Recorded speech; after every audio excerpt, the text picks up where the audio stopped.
በቤተ ክርስቲያንም እያገለገለ ዓለማዊ ሰው ይኖራል። ይሄን ማወቅ አለባችሁ ክርስቲያኖች።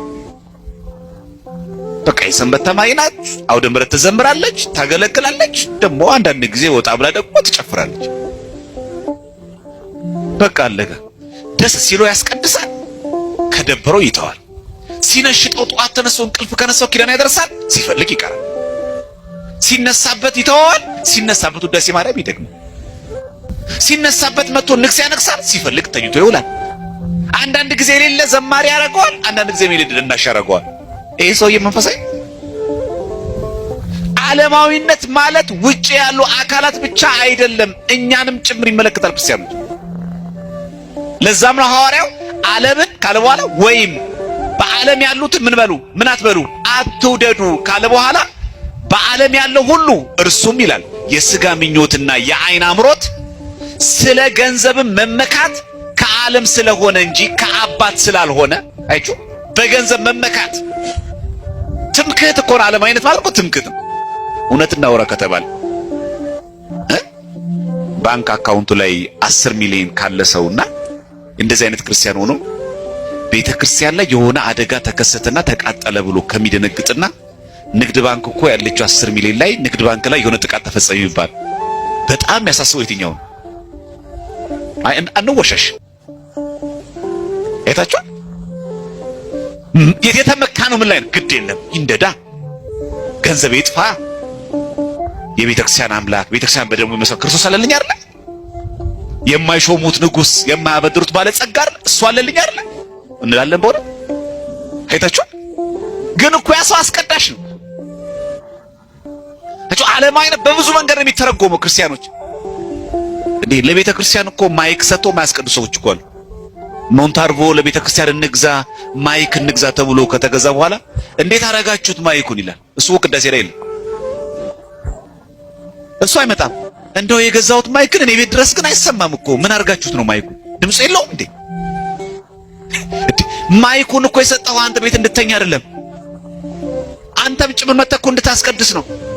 ቃለ እግዚአብሔር እኮ እንድትሰማ ነው። ስጋው ደግሞ እኮ እንድትቀበል ነው። ቤተ ክርስቲያን እኮ መጀመሪያ የምትፈልገው ገንዘብሽን አይደለም እኮ አንቺን ነው። አንተን ነው እኮ የሚፈልገው መጀመሪያ። ቀጥሎ ነው አስራት በኩራታችን፣ ቀጥሎ ነው ገንዘባችን የሚመጣው። እኛ የዓለም ሆነን አሉ እኮ በጣም በገንዘባቸው ቤተ ክርስቲያን የሚረዱ ሰዎች እኮ አሉ።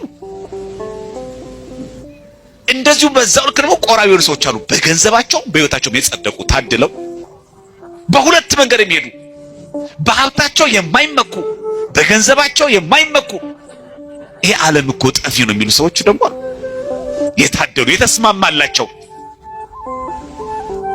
በገንዘብ መመካት እኮ ነው የሚለው። ዛሬ ብዙ እንመካበት አለ።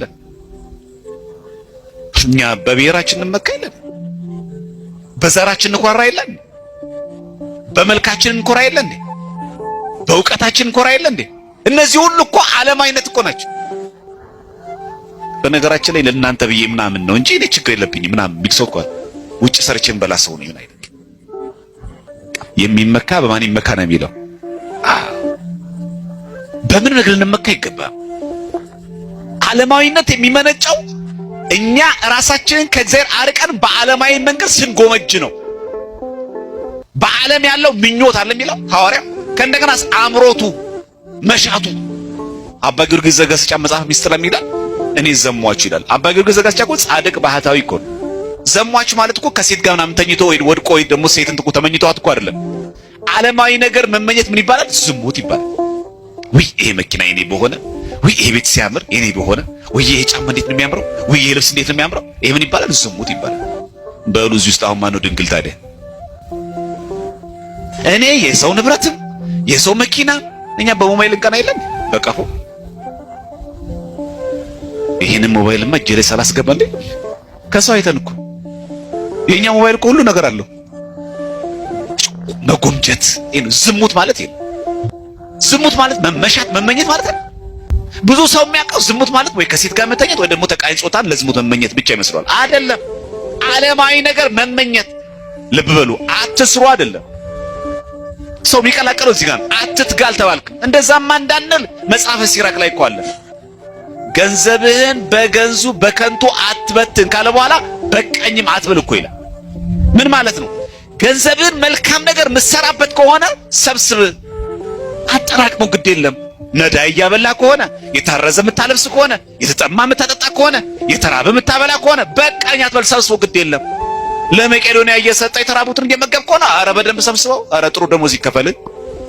አሳስ በኩራት እያወጣ ከሆነ እየመጸወትክ ከሆነ ወላጅ አልባ ህፃናትን እየመገብክ ከሆነ ትምህርት መማር ያልቻሉት የቤት ክፍያቸው ዩኒፎርማቸውን እየከፈልክ እያስተዳደርክ ከሆነ አረ ገንዘብ በቃኝ አትበል፣ ሰብስበው። ማን አለ ከኛ መካከል አሁን ይሄንን ብዙ ጊዜ ተሐድሶ መናፍቃን እንዴት ገንዘብ በቃኝ አትበል ይላል። እነሱ እኮ ያደርጉት። የትኛው ፓስተር ነው ዛሬ ደሞዝ ተጨምሮላል ቢባል አይ ጌታ የሰጠኝ በቃ የሚለው? ወይ ይሄ ሁሉ ታክስ ሊቆረጥ ነው ያለ የሚያጉረመርም አይደለ? ለምን ዋሻለን?